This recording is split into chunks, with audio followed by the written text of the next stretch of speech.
안녕하세요, 엔팀 예디입니다. 오늘은 이 문장으로 시작해 볼게요. 모자 쓰고 붉은 자켓 입은 미남이 나오는 뮤지컬 영화? 한 번쯤 볼 가치가 있다. 당신이 만약 꼼쟁이라면 더. 영화 리뷰가 섞여 있어 약간의 스포 낭낭하다는 점 기억해 주세요.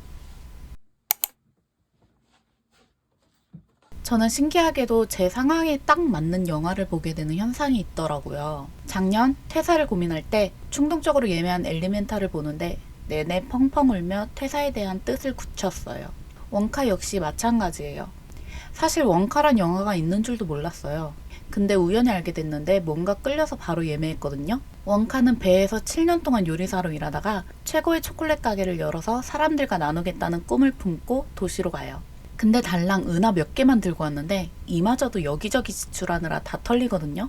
보신 분들은 알겠지만 정말 이건 털렸다는 표현이 적절해요. 그러다 사기꾼한테 걸려서 낡은 숙소에 묵게 되는데 계약서에 써있는 작은 글씨들을 못 읽어서 잔뜩 빚을 져요. 지하 세탁실에서 노예 계약에 묶여서 일해야 하는 신세가 돼버리죠. 이 장면을 보면서 저는 제가 보험회사 다녔을 때가 생각나더라고요. 제가 사기당해서 노예 계약에 묶였다는 건 절대 아니에요. 저 사실 며칠 전까지 보험회사 다니다가 퇴사했거든요. 말하자면 너무 긴데 회사에 퇴사할 때 수수료를 뱉어야 하는데 그게 무서워서 버티다가 결국 퇴사했어요. 일이 너무 안 맞았거든요. 선배들과 상사들은 이만한 일이 없다고 제가 퇴사 얘기할 때마다 붙잡으셨는데 저는 만약 그렇게 일하면서 4,500을 벌어도 만족이 안 될 것 같았어요. 물론 열심히 하면 일반 직장인보다는 더 잘 버는 일이고 나름 보람도 느낄 수 있는 일이에요. 단지 제가 그 일과 맞지 않고 당시 거울 속 내 모습이 안 멋있더라고요.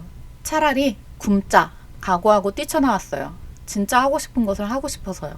원카도 꿈을 이루기에 이미 먼저 노예 계약에 묶여있던 친구들의 도움을 받아 탈출을 해요. 제가 생각하는 원카의 MBTI는 ENFP입니다. 자기 표현 확실하고 사람들과도 잘 어울리는 친화력이 원카가 E임을 나타냅니다. 달랑 은하 몇 푼 가진 상황에서도 본인의 능력으로 잘 나가는 백화점에 초콜릿 상점을 열 수 있다는 발상이 N으로 보입니다. 근데 또 생각해보면 원카는 그럴 만한 능력이 있었기 때문에 그 꿈이 어찌 보면 그에게는 당연한 현실인 거라 S일 수도 있겠네요. 예를 들어 당장 지갑에 10만 원만 있는 사람이 사실 통장에는 100억이 있는 거나 마찬가지죠. 아무튼 노예 친구들 사연에 공감하며 협력하는 모습이 파워 F로 보입니다. 심지어 돈이 얼마 안 남은 상황에서 불쌍한 사람을 도와주기도 한다니까요. 글쎄. 원카는 난 도시에 가서 끝내주는 초콜릿을 잔뜩 팔아서 초콜릿 상점을 열 거야. 그게 원카의 계획입니다. 제이분들 거품 부글거리는 소리가 여기까지 들리네요. 원카의 MBTI도 MBTI지만 전 영화를 보면서 느낀 점이 많은데 이걸 공유하고 싶어서 영상을 만들었어요. 1. 티모시 샬라메 배우 너무 잘생겼고요. 영화를 보는 내내 빨리 그려보고 싶어서 초조하더라고요. 2. 꿈은 구체적으로 꿔야 한다. 꿈은 있지만 정확히 콕 집어 말할 수 없는 분들 있죠? 사실 제 얘기예요. 원카는 굉장히 구체적으로 꿈을 꾸는 사람인데요. 어떤 상점가에 어떤 위치에 본인의 가게를 열지 콕 집어서 정해놨어요. 덕분에 나중에 악덕 사장 몰래 친구들과 초콜릿을 잔뜩 팔았는데 이 친구들이 원카 몰래 그 가게를 선물해 주거든요. 근데 만약 원카가 원하는 가게가 확실하지 않았다면 친구들은 어떤 가게를 사줘야 할지도 몰랐을 거고 그럭저럭 가게를 선물 받아도 원카의 마음에 쏙 들지 않았을 수도 있겠죠. 원카와 제일 친한 누들이란 여자아이도 노예 계약에 묶여있는 암담한 상황에서도 어떤 삶을 원하는지 확실하게 그리고 있었고 나중에 원카에게 그런 삶을 선물 받죠. 그 장면들을 보면서 확실한 꿈의 정립이 필요하구나 느꼈어요. 3. 행동 없는 꿈은 망상이다. 원카는 확실한 꿈만 있는 게 아니었어요. 그에 맞는 노력을 했기 때문에 꿈에 대한 믿음이 강할 수 있었죠. 난 최고의 초콜릿 가게를 만들 거야 하고 침대에서 뒹굴거린 게 아니라 이미 본인의 레시피가 있었어요. 원카가 결국 꿈을 이룰 수 있었던 것도 행동이 따랐기 때문이죠. 만약 당신의 꿈이 로또 1등이라면 로또라도 매주 사야 확률이 높아지잖아요. 4. 내 사람을 소중히. 원카는 기적같은 초콜릿은 만들 수 있지만 혼자서는 노예 계약이 걸린 숙소에서 도망칠 수 없었고 감시자들의 눈을 피해서 초콜릿을 판매할 수도 없었어요. 모두 친구들과 함께 이룬 결과였죠. 다같이 노예 계약에 묶여 있어도 각자의 성향과 역할로 도움을 주는데 어벤져스가 따로 없더라고요. 나중에 원카가 오래전 돌아가신 엄마에게 받은 마지막 초콜릿을 한 조각씩 친구들에게 나눠주는데 너무 아름다웠어요.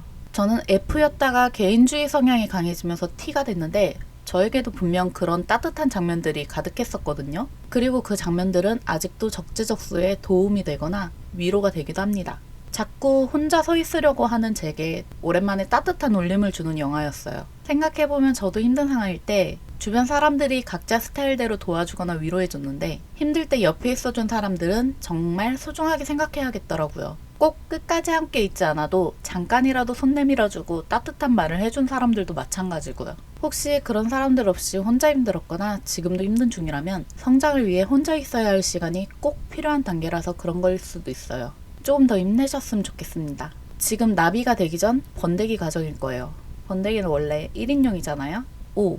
배워야 산다. 사실 원카는 글자를 몰랐어요. 그래서 계약서를 아예 읽을 수 없었죠. 게다가 글자를 몰라서 호랑이한테 잡아먹힐 뻔도 하죠. 책을 좋아하는 소녀 누들이 보다 못해 원카에게 글자를 가르쳐 주는데요. 원카가 글을 배운 덕분에 나중에 중요한 사건이 풀리게 됩니다. 언제나 무엇이든 배우는 자세가 필요한 것 같아요. 꼭 그게 지식이 아니더라도 같은 사람이나 상황 속에서도 어떻게 받아들이냐에 따라 그냥 그런갑다 하고 지나치거나 뭐라도 얻을 수 있다 생각해요. 저는 가끔 자세가 바르다는 말을 듣는데 그걸 제 친구에게 배웠어요.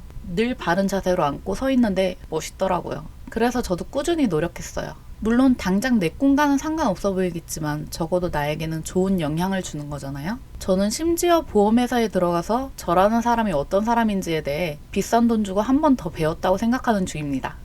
원카는 어린이에게는 꿈과 희망을, 어른이에게는 오래된 꿈의 먼지를 털 수 있는 용기를 주는 영화라고 생각해요. 저는 아마 내리기 전에 한 번 더 보지 않을까 싶어요. 개인적으로 정말 많이 배우고 저를 돌아보게 한 영화거든요. 저도 아직 꿈을 이룬 사람은 아니지만 함께 꿈을 향해 걷는 사람으로서 지금도 어디선가 꿈을 위해 고군분투 중인 윌리 원카 한 사람에게라도 힘이 된다면 좋겠습니다. 영화에서 나왔던 문장으로 마무리 지을게요. 세상이 좋은 일들은 모두 꿈에서 시작했어. 그러니 꿈을 잃지 마. 영상이 재미있고 공감되셨다면 좋아요, 구독 눌러주세요. 계약서 작은 글씨도 잘 읽으시고요. 안녕.